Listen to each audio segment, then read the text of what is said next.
it's already good afternoon, probably, or we're approaching afternoon. So I'm really happy. First of all, thank you for this invitation. And so far, all the presentations I've heard were also kind of inspirational for me. And the first inspiration came, of course, from their Vet Bridge 25 name. I was trying to imagine the bridge. What is the bridge? And I ask you now, close your eyes and imagine the bridge. But don't sleep. Just close your eyes and imagine the bridge. I'm sure that some of you imagined the huge bridge with a lot of traffic, with maybe beauty, like in Paris, with decorations. Some of you just river with the bridge there, where if the car goes from one side, from the other side, the car has to wait. And I think sometimes vocational education and training, also it can use two bridges, uses this bridge which is one-way bridge. And therefore I think the problem occurs. I like to experiment with artificial intelligence. When I was preparing my presentation and I said, okay, their conference is their Vet Bridge 25 and trade unions as key actors. How you imagine this? I say, what? Is it how you imagine trade unions in their vet, how they're bridging the vet? But indeed, this is the case. In many countries of the European Union, trade unions traditionally didn't have a lot of impact into the skills development, unless they were education trade unions, then they had direct, of course, interest to advocate for the teachers and trainers. Otherwise, the sectoral trade unions had very little interference to actually what's happening in the field of skills, even upskilling and reskilling as well, and had a little impact. Little by little, of course, things have changed. And maybe we can divide countries into two groups. One with the long traditions that we speak about, Germany, Austria, where social partners, not just trade unions, but social partners. By social partners, to make it clear, we mean only trade unions and employers, never other actors. This is social partnership, this is social dialogue, and this is the only legal way to sign the collective agreement, because the collective agreement has a legal power. Collective agreement signed at European level between European Employers Federation of particular sector and trade union of particular sector can become a directive if the council agrees. So this is a powerful instrument. So what is the role of trade unions? In fact, I already mentioned their social dialogue.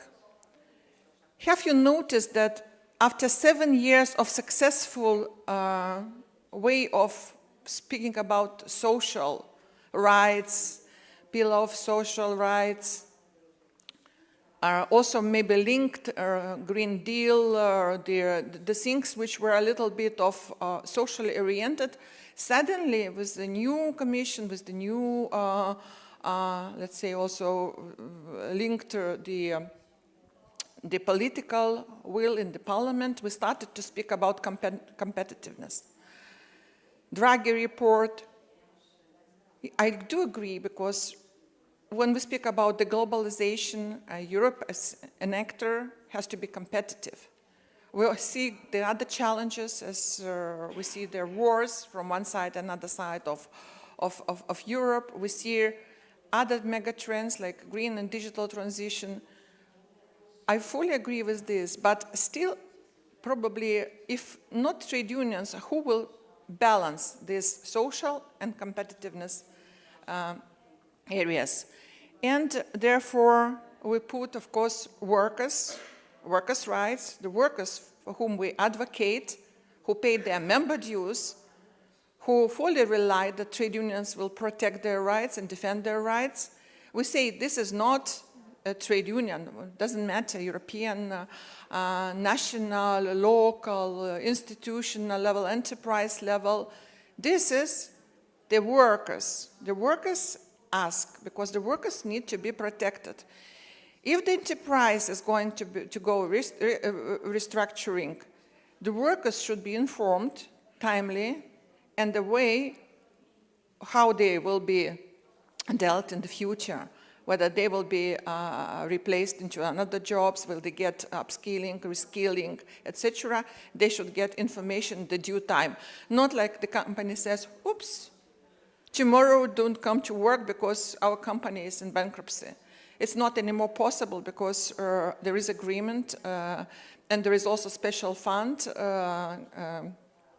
provided from the European Union. It's not so big, it's a globalization fund, but still it's available in emergency situations that the companies can request for this fund. So then things also like structural support. We speak about inclusive system. We speak about quality system, not just vocational education attractive and vocational education strong. No, strong and attractive it will become when it will be quality education and something like sustainable as well. I can give you, because you say, give us an example. We all know that ourselves, but I can give you a concrete example how our Lithuanian, because I'm coming from Lithuanian Education and Science Trade Union, which is mandated by our confederation, because Trade Union Confederation, who doesn't know their hierarchy of trade unions, confederation is umbrella organization, and federations within, there's like metal federation, wood federation, education, medics, civil servants, firefighters, policemen, etc. are federations. So confederation mandated 20 years ago already our union to lead this field of skills of education and training when we speak about all the sectors. So we kind of became, on our hand, umbrella for them. So it's our federation decided to participate in one of their interesting projects on peer review in vocational education and training. It was 15 years ago, and we didn't know what was peer review, what is the methodology was, but at that time we were very enthusiastic to participate in any European projects if we were invited. So the partners were very attractive. There was Italy, Portugal, Austria. We had providers, private provider from Italy. We had a public provider from Portugal, and we had the research institute in Austria who actually were working on developing this methodology. So first we went, of course, to see how it's in Portugal is working. It was fantastic. We did this peer review. They have to, if you don't know what is peer review methodology, I suggest you to look at it because it's international peer review. Its international team is coming to one country of similar institutions, and their revised institutions chooses two areas. One is, for example, the strongest area where we believe we are. For instance, tracking our students after they graduate. This is we believe it's our strongest part because we have a register, we have electronic diary, and we can actually provide them even support after many years if, for instance, we don't know what's happening with all this military stuff. You know how many Ukrainians were displaced and they lost their documentation, so it's difficult for them to prove that they have qualifications. They now have to go through validation processes. So it's necessary. In any case, we have to have this register. So that's good. And then you choose weak, something what you believe you are not so strong. So it's up to you. And all went well when it was in Portugal, beautiful country, warm, coming from Lithuania. They are doing peer review. We enjoyed that. Then we went to Italy, Umbria. That was also a fantastic experience. And then it came to our partners coming to Vilnius to have peer review in vocational schools. And then it was a dilemma. Oops, how we can mandate schools to go through this peer review? They are busy. They have their programs to deliver. Teachers are occupied, they barely have time for their competence development. And we went to the ministry and said we need 3 vocational schools, preferably from 3 different cities, separated, and we want to go through this peer review. And they said, what? That's not possible. I say, no, but we need it. It's our kind of obligation within the project. And then finally someone in the ministry said, okay, let him do, because you know the trade unions. They will go another way, they will put some kind of push from the parliament, and then they see that we are not working on the quality assurance. Let them do what they want. When we started this peer review between 3 vocational schools, first surprise came, the 3 Lithuanian schools, separated by 100 kilometers, another by 200 kilometers, never before met. They're delivering the same programs, doing exactly the same, all of them under supervision of the Ministry of Education, and nevertheless they were never even meeting each other, and neither teachers, and they were discovering that they're doing things differently. And then our international partners barely had something to do, because the 3 schools were involved so much in this reviewing that afterwards they all called to our ministry and said, we want the system to be adopted at national level as quality assurance system. And it's working now. The schools are doing that voluntary. And before, none of the quality assurance system worked. So this is one of the examples, concrete examples, but I tried to be short, of course. So it's back. So, okay. So what are the mega trends? Of course, this dual transition, green and digital. I think I don't need even to repeat to you. But the problem is that we want all 100% of workers to be prepared for that. But you know what's happening now? 0.7% of the labor cost in average in the EU is spent from enterprises to invest into the skills development. 0.7% of labor cost. It's really, don't want to say scandal, but it's really embarrassing when the businesses are blaming vocational schools that they are not provide right, skilled, young or not so young people to the enterprises. But enterprises, knowing that the world of labor is so turbulent, that the world of labor is unpredictable, and today technology which is working and efficient is replaced by another which is more efficient, which is fully digital, where AI is involved, and they need to prepare their employees. The same with the digital training. ICT training, for example, in Lithuania is provided only by 7% of enterprises. 7% of enterprises are thinking about to invest in the ICT skills of their workers. So this is also something we have to think a little bit. And then when we speak about their lifelong learning culture, the right to this paid educational leave have only around 20% of workers. And you know who are these?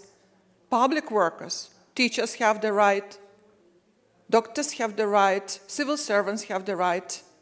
Do you think plumbers have the right? Do you think that welders have the right? Even nurses sometimes don't have this right. We need this right to be ensured for everyone, as it was seen in the Pillar of Social Right. And of course, we need to focus on apprenticeships.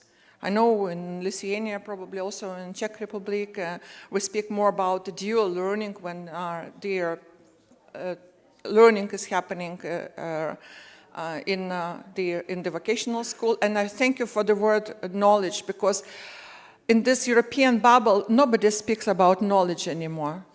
Skills, skills, and skills. And we know skills are coming after knowledge. So first you get knowledge, and then you develop your skills, practical skills, when you go to practice that in enterprise, in the company.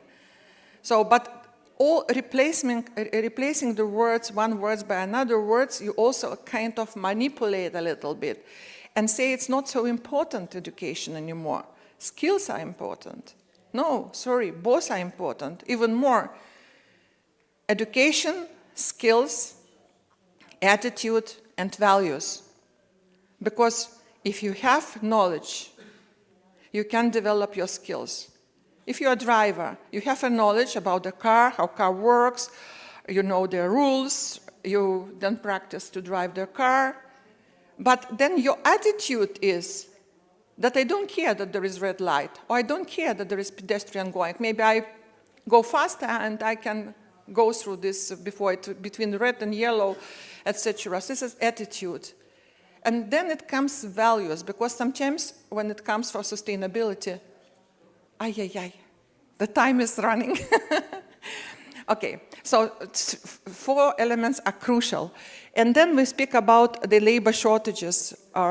We know that that is very crucial, and I know that sectoral trade unions, all sectoral trade unions currently at European level also having their plans to develop how to cover this. And then, of course, trade unions, real examples. In the European Union, currently we have 8 member states where trade unions are involved directly to updating the curricula on the green transition, linked to the green transition. Then we have, of course, in Sweden, 2 national deals with government with support establish a permanent structure for funding and deploying digital and green skills development. I advise you to look at this because it's really inspiring what they are doing. And of course, advocate for vet teacher professional development. This is crucial. Once they get initial education and training, it's not finished. CPD during working hours is obligatory for them. And when we speak about apprenticeships, again, we have fantastic framework, European framework on apprenticeships, on quality and effective apprenticeships, which was born when I took European Trade Union Confederation and Business Europe, employers organization, umbrella organization at European level, had 2 separate projects. One project, and I was involved into this, TUC was developing, speaking about the quality, what is quality apprenticeship? It's working hours, balance between working, learning. It's about health and safety, etc., about life-work balance, many ingredients to make it also, of course, pay, because you need to have contract, you need to be paid. It's not cheap labor or slavery. And employers were working on about cost, and seeing how much it is, who is contributing, where to get funding, what would be in the long run. And so. Then finally, in ACVT, Advisory Committee on Vocational Education and Training, we came to the agreement to have this framework.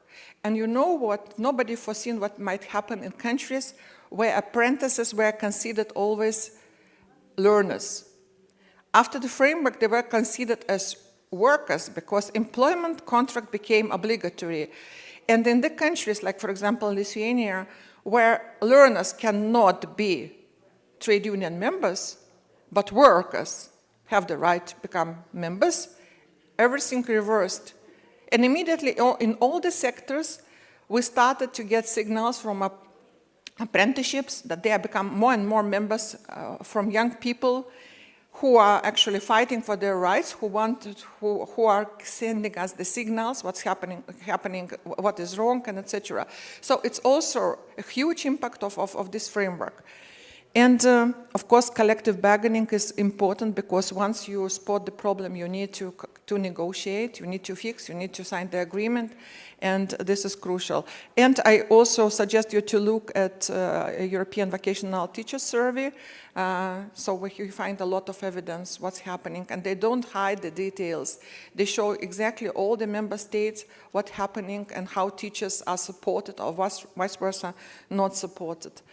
And how many minutes? Oh, 10? Oh, okay, that's perfect.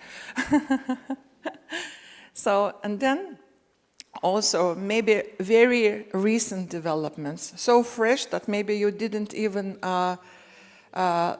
hear about them. First of all, Pact for European Social Dialogue, which reinforces social partners' roles and policy shaping. You must say, what's that? Because it's already in the treaty. That's true. In the European treaty, the role of social partners is underlined. That's why we have European Economic and Social Committee, where I was 2 cadences member. So this is something new. Why? Because in the treaty, there are no clauses like digital development, AI development, sustainability issues, areas which appeared as new areas, emergency areas, and which should be also covered. So it's interesting development that we have social dialogue envoy. This is maybe very misleading, the name, but it's a real position in the European Commission where social partners can send the signal from the member state if they believe something in vocational education and training should be fixed and is not working, and the government is not reacting to this. So there also gives opportunity for the providers to be there in a loop, because they are very important actors. They are most important actors. Without that providers, whatever social partners agree would never work.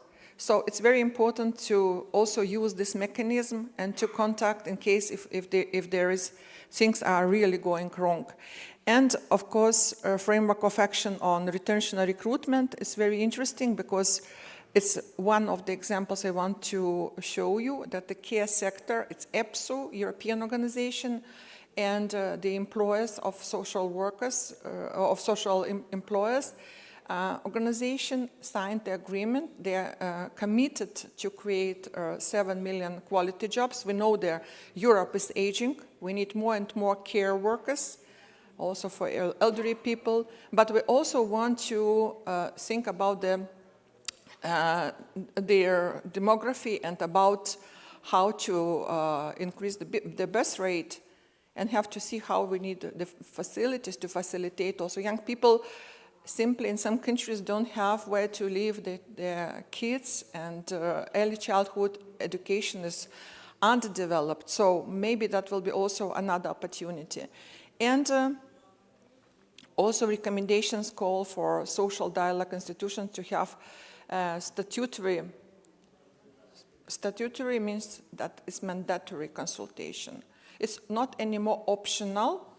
It's mandatory. Whenever a decision is taken at political level to reform, it is mandatory to have an agreement from social partners. This is also something new. And just to conclude, that is not only about skills. That's why now one of the flagship initiatives under Union of Skills is citizenship education. We see that depolarization is growing. We see foreign forces, mainly Russia and China, are manipulating social media. It's avalanche of fake news and disinformation. There are some European institutions, also national institutions, working on filter that, but it's not so easy and not so sometimes not possible, because the technologies are developing so rapidly, and unfortunately they invest a lot. That's visible before elections, any elections in any countries. You see immediately that you get strange information, you don't know what to believe, and in a way, if you are not able to have critical thinking, to analyze things, you are easily trapped, and you can vote for really wrong person, wrong movement, and that can have long consequences.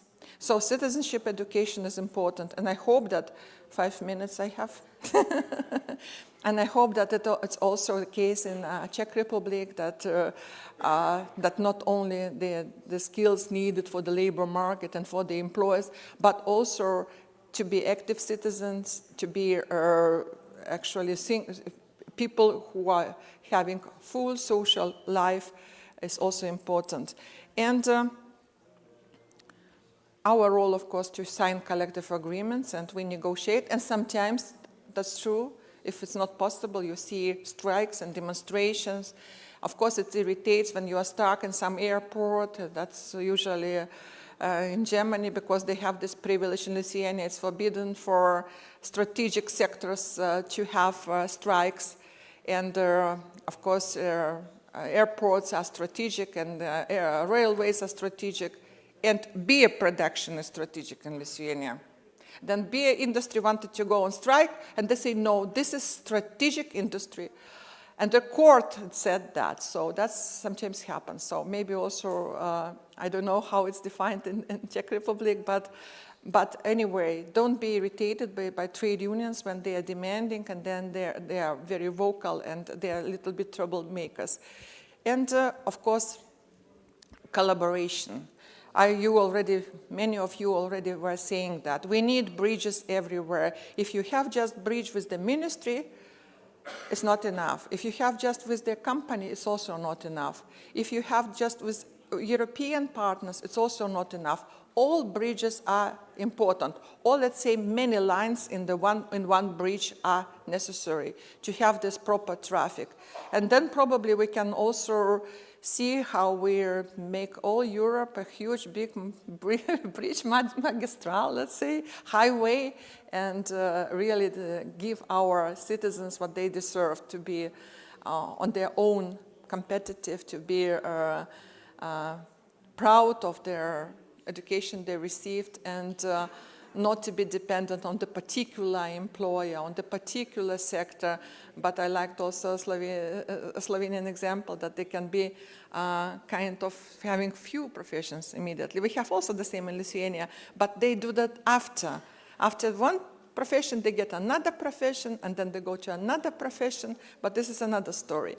But I like that also focus immediately, that you're very innovative in a way. And thank you very much. I don't want to take your time from the lunch, of course. And and again, if you have some questions, just grab me during the break, or later I will stay all day, and we can discuss things. Thank you.